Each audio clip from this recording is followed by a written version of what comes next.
Good morning, students.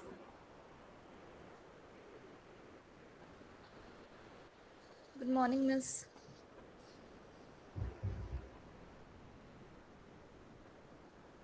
Good morning to Good everyone. morning, So, ma'am. good morning. Good morning to everyone. So today we will finish up this revealed preference theory, okay? And after that, your first chapter, which is the most biggest one, which is the biggest one in your syllabus, that will be over, okay? And I will give you puja vacation assignment.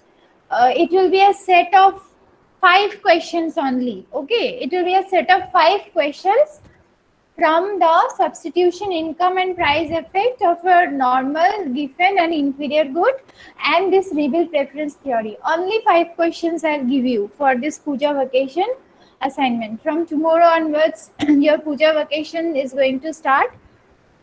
So you will finish off this task anytime. You can just sit for one day and you will be able to finish off. It will be easy for you, okay? So today I asked you to be in this class because this will be the last one before puja vacation, and this information regarding this assignments and all are shared generally in this last class. That's why I had told you to attend. And in the Moodle, you will just see the assignment. So the discussion you will not be able to find out. That is why I had asked you all to join this class, last class.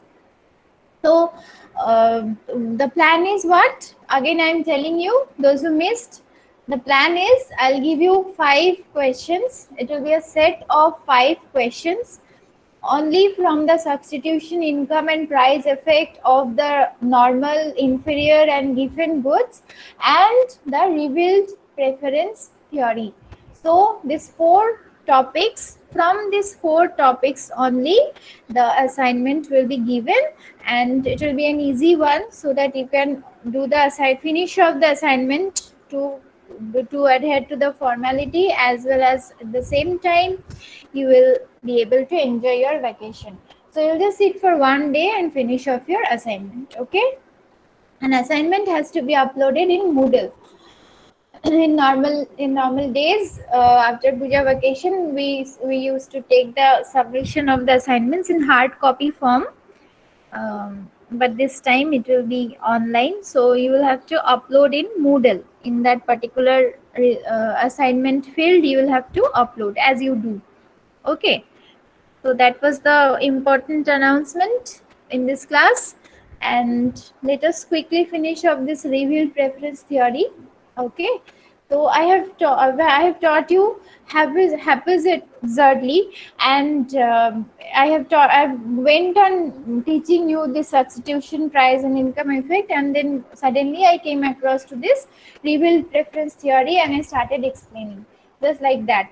It is there in the syllabus. It's not that it is not there in the syllabus, but in the assignment, the set of 5 questions that I'll give you, that will give you a compact idea regarding what you will have to learn, what you will have to actually learn in these topics. Okay, so so please follow the assignment questions and follow them properly. Finish off your task during the puja vacation. Okay. What's wrong? Who is texting? Ma'am, can you please repeat about the assignment? Okay. The assignment is, again I'm repeating. Okay, let me repeat during the end of this class, because by that time few more will join. Okay, Anmol, I'll repeat again in during the fag end of this class. Okay, I already have lost 15 minutes. So let me first teach you the rest paragraphs. 2 or 3 paragraphs are left only. So that let me teach you. After that, just before concluding the class, I will tell you about the assignment. Okay. So what we learned yesterday, you can see on your screen, we had learned the deduction of Stutsky theorem with the help of revealed preference theory, and we had came across a field where we had seen a shift in the budget line from L1M1 to L2M2, and the new budget line, we said that it will also pass through the old combination of good, that is E1, so that it follows the revealed preference theory, where a consumer goes on selecting or preferring one combination of good over others throughout a period of time, no matter what the price and what the situations are in the market. So that we came across, and also we had proved that this, if we follow the Slutsky theorem, then there will be a violation in the weak axiom of revealed preference theory. Okay, uh, you had already came across this field. You can go through the last paragraph. You can see on your screen this third paragraph. This is because from the line, this is because initially E1 has been revealed preferred to E3 since E3 lies below L1 M1. So initially E1 has been revealed preferred to E3. What does this mean? See, this E3 point is lying below the budget line L1 M1, right? So previously it was revealed that E1 is revealed preferred to E3, right? Now when we are in the new budget line L2 M2, now when we are, it's revealed preferred to E3. But if E3 were chosen when the price line was L2 M2, then E3 is revealed preferred to E1, because when you are in the new budget line L2 M2, you can see E3 is above E1, right? E3 is lying above E1. So E3 is now revealed preferred to E1, isn't it? So when previously the budget line was L1 M1, then E1 was lying above was revealed preferred to E3. When the budget line shifted to L2 M2, we saw that E3 now is revealed preferred to E1. Because why? E1 is no more expensive than E3, because both of them are now lying on the same budget line L2 M2. In that case, what we are seeing that vice versa case can happen. E1 may be sometimes revealed preferred to E3, as at the same time E3 may also be revealed preferred to E1. So this is going to violate the weak axiom of revealed preferred theory, which says that if E1 is revealed preferred to E3, then under no circumstances this preference will change. This E1 will always be revealed preferred to other combinations available. But if we want to apply the Slutsky theorem in this revealed preference concept, then we are seeing that it is happening sometimes that E1 is revealed preferred to E3, and vice versa is also happening. Sometimes E3 is also revealed preferred to E1. So that will violate the weak axiom of revealed preference. Thus, no point on L2 M2 which, like E3, lies to the left of E1 can be chosen. On the other hand, if the consumer chooses a point like E2 on the same budget line L2 M2 to the right side of E1 now, then there is no harm to the weak axiom. Just a minute, people are joining. Yeah. So thus no point on L2 M2 which, like E3, lies to the left of E1 can be chosen, because that will violate the weaker axiom theory.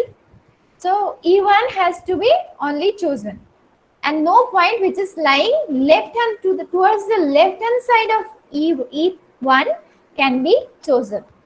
In that case, that will violate the weaker axiom theory of revealed preference. So that cannot be done. On the other hand, suppose if the consumer is choosing a point E2 on the same budget line L2 M2 to the right of E1, then there is no harm to the weak axiom. Why? Because when he purchases E2 is revealed preferred to the no more expensive combination E1.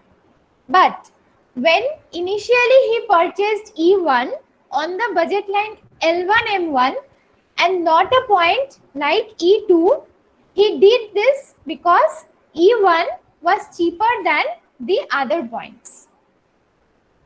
Okay, so what is happening over here? Now, if the consumer chooses a point E1, you see in the diagram, sorry, E2, which is lying towards the right hand side of E1, then there will be no harm to the weak axiom. Why? Because when he will purchase E2, E2 will be revealed preferred to the no more expensive combination E1 now, because now E2 can be revealed preferred to E1 now, because E2 is lying on the right hand side and it has a strong position to be preferred by the consumer, because this E1 is no more an expensive combination. E2 is more expensive now, isn't it? But initially, when he had purchased E1 on the budget line L1M1, you see, when he had purchased the point E1 combination, when he purchased, when he was in the budget line L1M1, that means in the previous budget line, which was his initial position, and not a point like E2. When he was in the budget line L1M1, he had purchased E1, and he did not purchase anything like E2 because E1 was cheaper than these points.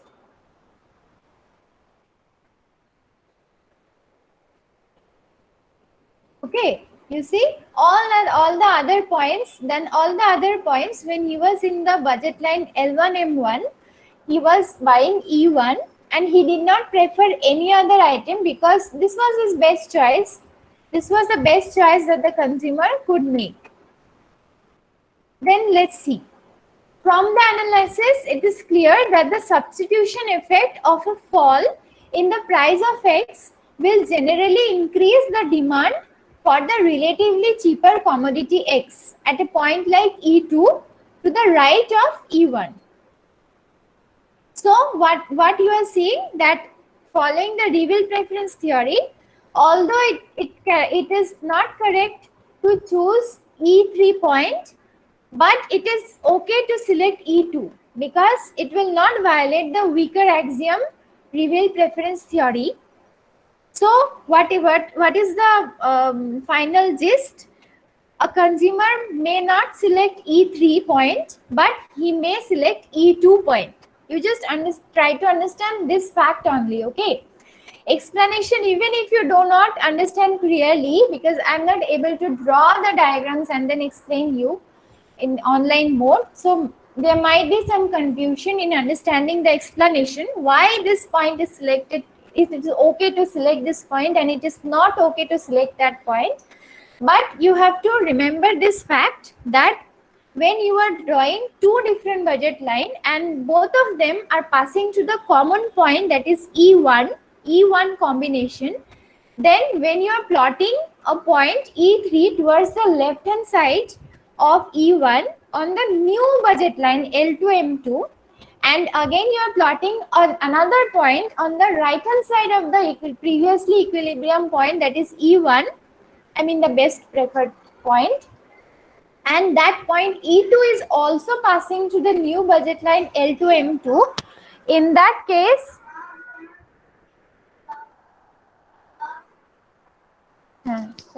so in that case, it is okay to select, it is okay for the consumer to prefer E2 to E1, but it is not okay to prefer E3 to E1 because that will violate the weaker axiom of reveal preference. You just remember this fact, okay? Explanation I will try to explain you better in through some other medium. Let me think about that, okay?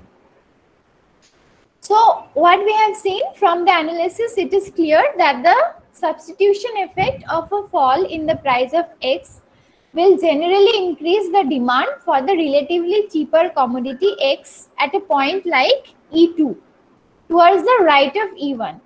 Thus, the Stutsky theorem is deduced from the revealed preference approach. So what you are seeing, thus Since we are trying to justify the weaker axiom of revealed preference theory, thus we are also saying at the same time that this combination E1 can be revealed preferred to E2, so that E1 is at a higher point and this is giving you a higher number of commodity X, right? You see here in the diagram, when you are moving towards the right side, from E1 to E2 you are moving, then that means you are buying more of X and less of Y. Let's not discuss about Y, let's talk about X, because price of X has fallen. And due to this fall in price, with the help of revealed preference theory, we have seen that this point E2, which can be preferred following the revealed preference theory, is actually showing you a greater number of purchase of commodity X. So that this explains what? This is nothing but your Stutsky theorem.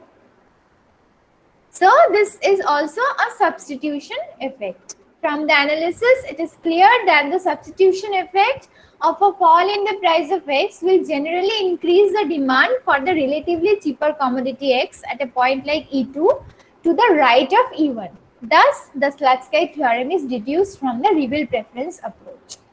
Okay, I know this is not completely clear to you. I can feel that, and it is really understandable. I will try to explain you better through some other mode, or by making my own note. I will try to explain you better. Okay, but whatever you have understood, that should be jotted down in your copy, and when I'll give you the assignment in the questions itself, you should, while solving the questions, it should be clear to you that what sort of notes should be prepared from these topics. Okay, it's not that everything you have to write. When I give you the question, you will understand better that what should actually be written from here. Okay, let me take the attendance, please. I will not take live attendance. Let me take the screenshot. Just wait for a while and then you can leave. Okay, just a minute. Huh?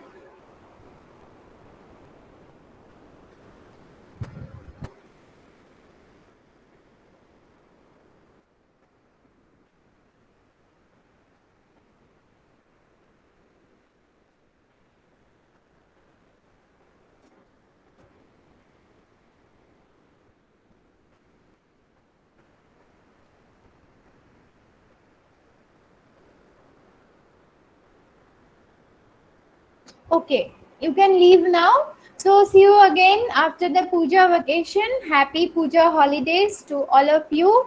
Be safe. Do not roam much. Okay. Oh yeah. Regarding the assignment, yes, I have to repeat. Yes, Saurabh. Thank you for reminding. Yeah, regarding the assignment, who is that child? Okay, regarding the assignment, from the topic, all of you listen to me properly for the very last time regarding the assignment. From the topic substitution, income and price effect of inferior, normal and Giffen goods, and this concept, that is revealed preference theory, only 5 questions will be given to you. Tonight or by tomorrow, I will upload that in the Moodle, and you will just solve those 5 questions only during this puja vacation, so that you can enjoy puja as well as you can do the task formally. Understood? Any more doubts, you can WhatsApp me. We can have a discussion regarding any doubt. Okay, Arav, hopefully it is clear to you. Okay, thank you then. Happy puja holidays. Bye bye. See you after puja, and be safe. Do not go out. That is my suggestion. It is better to be at home this time in this puja. Okay, I being a Bengali, I am saying most of you are from Marwari community, so you can understand that what seriousness I'm feeling about getting infected. So you should not go out. Please be at home. Stay safe. Enjoy your time with your family. Okay. Bye bye then.